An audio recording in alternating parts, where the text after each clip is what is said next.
So basically, parang free post-education program para sa mga teachers, both for public and private, na gustong mag-MA or mag-doctoral, na mag-enroll sa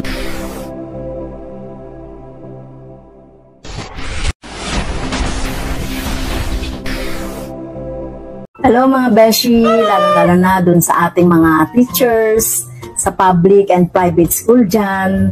Pasado na yung ating bill sa committee level, itong House Bill 559. Ito si Teacher Franz ng Teachers Party List. So basically, parang free post-education program para sa mga teachers, both for public and private, na gustong mag-MA or mag-doctoral, na mag-enroll sa mga SUC ay libre na to. Kailangan lang natin na maipasa ito sa second and third reading, no? Pasado na sa committee, kasama ng kanyang committee report.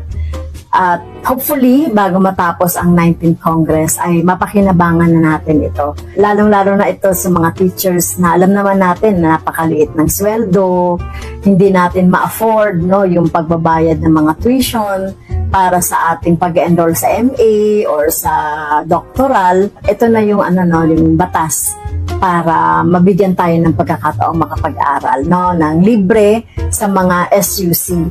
So hopefully yung counterpart nito sa Senado ay maipasa na rin. Kaya kailangan nating ma-push pa rin na maipasa ito doon sa Senado, yung counterpart. And hopefully bago tayo mag-recess ay final reading na ito dito sa House of Representatives. Kung meron man kayong mga komento tungkol sa mga isyong ito, maaari kayong magbigay ng mga reaksyon sa comment section na makikita sa ibaba ng bidyong ito.